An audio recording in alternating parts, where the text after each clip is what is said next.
I'm going to outline a whole process of the warm-up.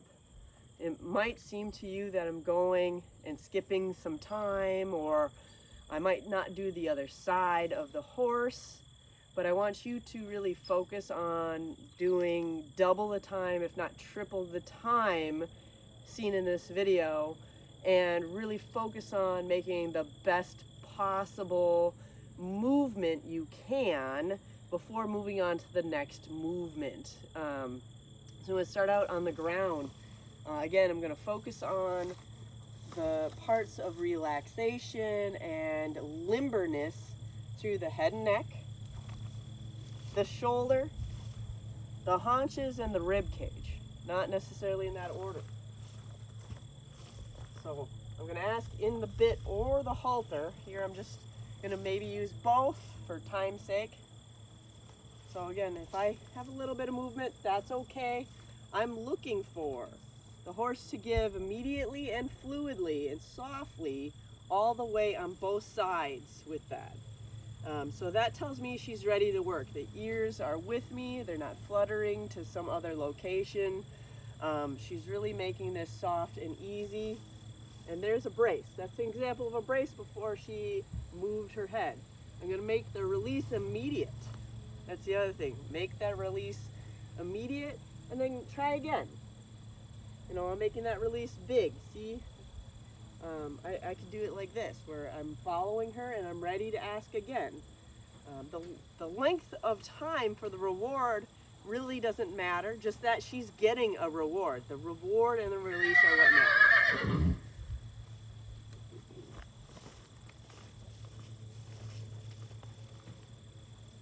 Next, a disengagement, where I'm going to pick up this rein, bring it to where my hip would be in the saddle.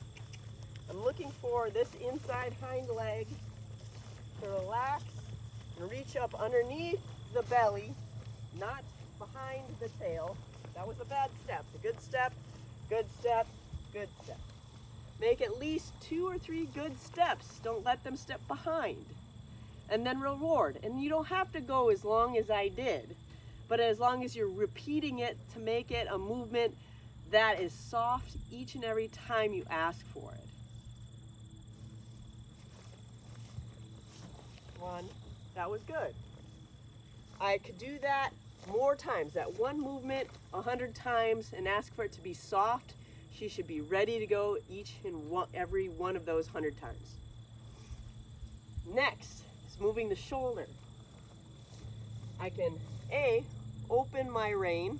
If I were in the saddle, I would be giving an open rein.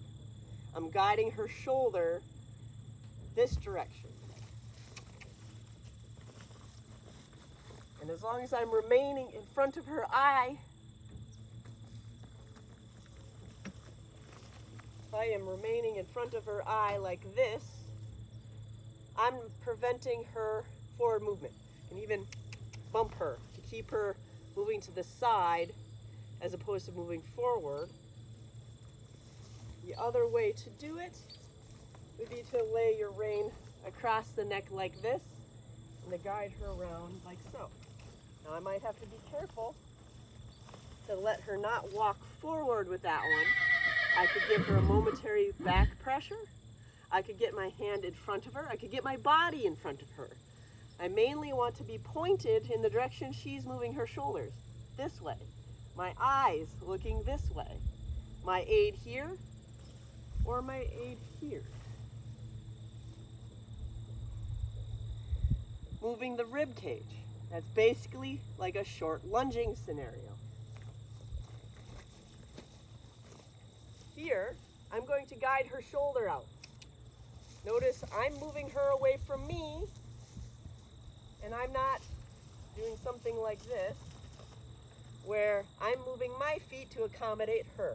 If I were to move over here and keep chasing her rear around, I'm not even going in the direction I want her to go. I want my body to be pointed in this direction, showing her the way to go around me. I'm going to move her shoulder away, drive her haunch, bring in my driving force up, breathing as I go along, taking itty bitty little steps forward myself as I'm pointing my belly button in the direction of forward movement. I'm looking across her ears. Now this is a great walk. This is a great relaxed walk. I want to start there and reward it. Notice when I take my core away, she knows to stop. I want to be able to trot and canter this horse to get some forward movement out of her, to get the stretches out, to get any propensity of bucking out, to really loosen the lumbar, to step it up a notch for this horse. I want to be able to really exercise her and warm her up for a ride.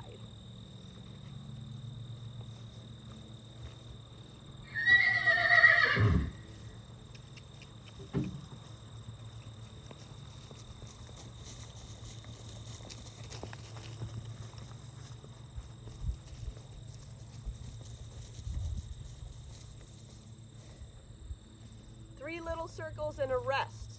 That's a great reward, since each time I was asking for my lead rope, I would pick it up, rewind back and look up that I was picking up my rein.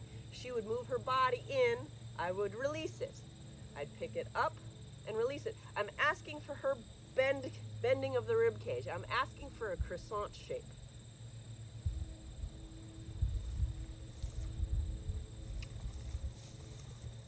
Those little movements, moving the shoulder over to go the opposite direction, those are great little techniques to incorporate.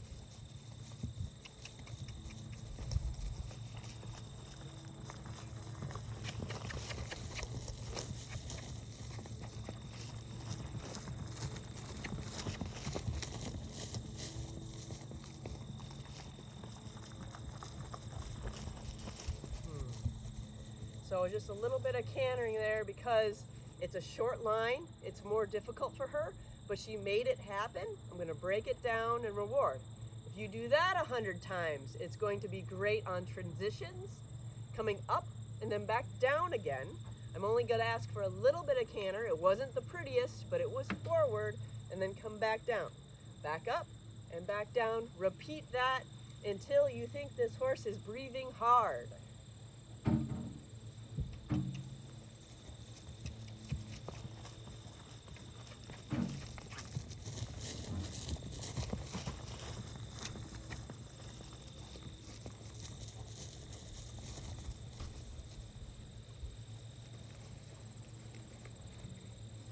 Backing and going forward, making sure this horse knows your respect and your bubble. I'm going to back her up. Energy, energy, energy. I stare back beyond her haunches. I'm going to now create that negative pressure so that she comes to me. Increase the pressure and energy, creating negative pressure.